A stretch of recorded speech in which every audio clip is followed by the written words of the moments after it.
Last week we studied Rachel and Jacob and Leah, the dysfunction in their family that has gone from Abraham to son Isaac, now to Jacob and Rachel and Leah, sibling rivalry and all kinds of jealousy.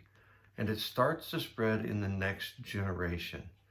The scriptures say that the father's sin shall be visited on the children to the third and the fourth generation, because that's what dysfunction tends to do, that people learn wrong habits and unhealthy ways, and they spread that to their family and then the next family and so on.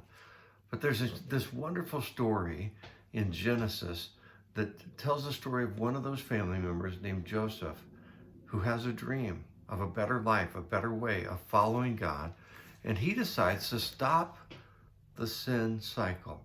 Even though his brothers take him and throw him in a pit, they consider murdering him. They sell him into slavery into Egypt. They alienate him from his father, the rest of the family, for a very long time. He spends time in jail. It's a horrible life. It's a difficult proposition, but he chooses health. He embraces the dream that God gave him. He called out what had been done wrong in the family. He tells them what's gone wrong. But then in Genesis chapter 50, verse 20, he says this thing to the family. He says, "You intended it to harm me, but God intended it for good." What an incredible statement. He goes further and says, "To accomplish what is now being done, the saving of many lives." Joseph was able to look back on his life and say, no matter what you wanted to do, no matter what your intent was, God had his hand on me. I've chosen him. I choose to forgive. And now you need to know that God has used me and that there's nothing that you can do to stop that. And I won't jump into your mud puddle and do things your dysfunctional way. And God lifted Joseph up.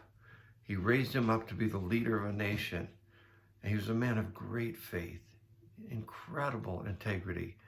And he lived a hope-filled dream that God could change his family, himself, and eventually he even saved a people in the nation of Egypt. Make no mistake about it. No matter how dysfunctional the family is that you find yourself in today, or the past that you've had to deal with, or the hurt that you've carried, God can give us a dream. He can fill us with hope. He can give us courage to face the people that have hurt us. He can give us strength to forgive, and then he can move us into a future that impacts people in a way that we never dreamed possible. I pray that it'll be so for you and for me, that we'll be people of grace and forgiveness. We won't carry grudges. We won't look at the past through the eyes of our brokenness, but we'll look through the past with eyes of God's grace, and we'll see the future through the hope of his forgiveness and his ability to work in us. I'm Pastor Tim. I'm so enjoying this Relationship Matters series.